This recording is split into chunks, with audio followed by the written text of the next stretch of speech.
यो WhatsApp guys, कैसे हो आप सभी लोग। आई होप आप सभी लोग बढ़िया होंगे और आगे भी बढ़िया रहना। आज हम लोग दोबारा से खेलने जा रहे हैं GTA 5। तो जैसा कि आप सभी लोग को याद होगा कि लास्ट वीडियो में हमने अपनी गाड़ी को बेच दिया था, जो कि हम मिलिट्री बेस से चोरी करके लाए थे। और अगर आपको याद नहीं है ये जी वैगन मुझे कहाँ से मिली, तो ये मैं बता दूं आपको, ये जी वैगन मेरी ही है। ये इस वाली वीडियो में आप जाकर देख लेना, आपको पता लग जाएगा कि ये जी वैगन मुझे कैसे मिली थी और मैंने इसका क्या किया था। और अभी मुझे लेस्टर का फ़ोन आ रहा था, तो जल्दी से चलते हैं लेस्टर के पास। तो फिलहाल मैं लेस्टर के पास पहुंच चुका हूं, तो जल्दी से चलते हैं अंदर जाकर देखते हैं और पूछते हैं इससे जाके कि क्या बात है। ये क्या है, यहाँ पर तो लेस्टर है ही नहीं, यहाँ पे तो मुझे नज़र ही नहीं आ रहा लेस्टर। दूसरी जगह जाकर देखना पड़ेगा। तो जल्दी से जाकर बाहर निकलते हैं और जाकर देखते हैं। वो देखा, वो रहा उस कमरे में। जल्दी से जाते हैं लेस्टर के पास और जाकर इससे बात करते हैं और पूछते हैं कि इसने क्यों फ़ोन करके बुलाया हमें। तो मेरी फ़िलहाल लेस्टर से बात हो चुकी है और ये कह रहा है कि कोई तो एक शोरूम खुला है नया, तो तुम जाकर देख लो, वो बहुत सस्ते में बंदा बेच रहा है। अगर तुम्हें वो पसंद आता तो जाकर तुम ले लो, तुम्हारी मर्ज़ी है। तो जल्दी से चलते हैं उस शोरूम के पास और जाकर देखते हैं किस तरह का शोरूम है। लेस्टर ने मुझे लोकेशन तो दे दी थी। फ़िलहाल तो मेरे पास पैसे बिल्कुल भी नहीं है, क्योंकि उस चोरी में जो पैसे मिले थे वो बस 2 मिलियन ही थे। अगर तो 2 मिलियन में वो शोरूम मिल जाता है तो मैं उसी टाइम उसे ले लूँगा, वरना फिर कोई जुगाड़ लगाना पड़ेगा। तो जल्दी से चलते हैं बिना किसी देरी के लेस्टर की दी गई लोकेशन पर और जाकर देखते हैं कि शोरूम कैसा है। तो मैं फ़िलहाल लेस्टर की दी गई लोकेशन पर आ चुका हूँ और मेरे ख्याल से, मुझे नज़र तो नहीं आ रहा, मेरे ख्याल से यही शोरूम है। ये तो मेरे ख्याल से नया बना है कैसीनो के पास। जब मैं पहले यहाँ पे आया था यहाँ पे कुछ भी नहीं था। ये मेरे ख्याल से नया बना है शोरूम। तो जल्दी से जाते हैं साइड से। आगे से मुझे पार्किंग नज़र नहीं आ रही, तो पीछे से जाकर देखते हैं। हाँ, ये रही मेरे ख्याल से अंदर जाने की एंट्रेंस। तो जल्दी से यहाँ से चलते हैं अंदर और जाकर देखते हैं कि किस तरह का शोरूम है।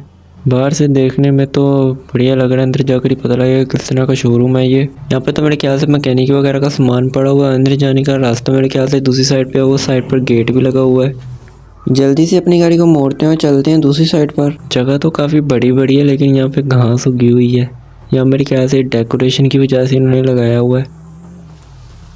शोरूम तो बढ़िया लगा है। तो जल्दी से यहाँ से बाहर निकलते हैं और जाकर उस बंदे को फ़ोन करके पूछते हैं कि वो कितने में बेचेगा हमें ये शोरूम। जिस हिसाब से इसने बनाया हुआ है देखने में मुझे बिल्कुल भी नहीं लग रहा कि ये 2 मिलियन का हो भी सकता है। लेस्टर ने मुझे नंबर तो दे दिया था, तो जल्दी से इससे फ़ोन करते हैं और इससे पूछते हैं कि शोरूम हमें वो कितने का बेचेगा। तो मेरी फ़िलहाल उससे बात हो चुकी है और वो मुझे कह रहा है कि मैं शोरूम कम से कम भी 6 या 7 मिलियन का बेचूंगा, इससे कम का मैं नहीं बेच सकता। और वो मुझे कह रहा है कि तुमने शोरूम का डिज़ाइन देख भी लिया है कि वो जिस डिज़ाइन का, जिस तरह का वो बना हुआ है, वो इतना सस्ता तो होगा नहीं। अब मैं सोच रहा हूँ कि मैं इतने ज़्यादा पैसे कहाँ से लाऊँ।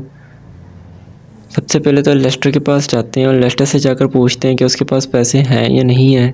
अगर नहीं है तो उसके तल्ले मिन्नतें करते हैं, कहते हैं कोई जुगाड़ लगा। और बट मुझे ये शोरूम चाहिए, मुझे ये पसंद आ गया। तो जल्दी से चलते हैं लेस्टर के बेस पर। तो मैं फ़िलहाल लेस्टर के बेस पर आ चुका हूँ और जल्दी से चलते हैं अंदर और जाकर लेस्टर से बात करते हैं और उससे पैसे लेते हैं। तो मेरी फ़िलहाल लेस्टर से बात हो चुकी है और लेस्टर ने मुझे पैसे दे दिए हैं। लेस्टर ने मुझे टोटल $7 मिलियन दिए हैं और 2 मिलियन मेरे पास पहले से, तो मेरे पास हो गया $9 मिलियन।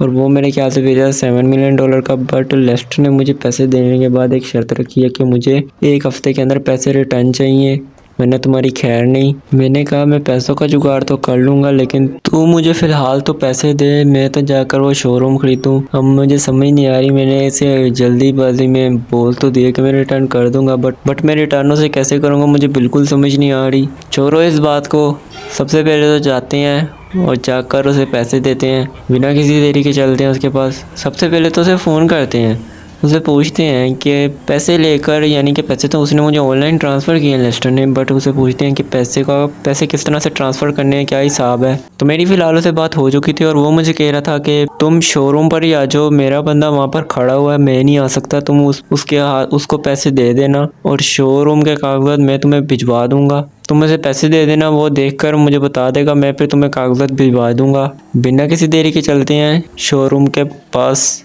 तो मैं फ़िलहाल शोरूम पर तो आ चुका हूँ। इस बार मेन एंट्रेंस से जाते हैं, मैंने मेन एंट्रेंस अभी तक देखी नहीं है। तो जल्दी से चलते हैं मेन एंट्रेंस से और जाकर देखते हैं कि शोरूम आगे से कैसा है। यहाँ पर सामने मुझे 2 गार्ड नज़र तो आ रहे हैं, मेरे ख्याल से वो मेन एंट्रेंस पास ही खड़ा हुआ है। उसे कैसे पता लगा कि मैं मेन एंट्रेंस से ही आ रहा हूँ? वो अपने गार्ड लेके यहीं पे खड़ा हुआ है। एनीवेज अपनी गाड़ी को यहाँ पर पार्क करते हैं और चलते हैं अंदर और जाकर देखते हैं ऐसा कौन सा बंदा है जिसने यहाँ पर अपना शोरूम खोल लिया। मुझे पता ही नहीं है कि यहाँ पर शोरूम खुला है।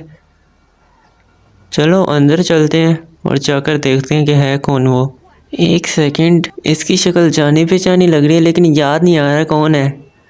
बट जो भी है इसे मैं पैसे भेजता हूँ, वो देखते हैं। तो मैंने इसे पैसे भेज दिए हैं और ये देख के कह रहा है कि ठीक है पैसे आ चुके हैं और ये अब जा रहा है अपनी बंदों के साथ वापस। तो ये फ़िलहाल चला गया और कह रहा है कि कागजात मैंने तुम्हें ऑनलाइन भेज दिया, तुम देख लेना।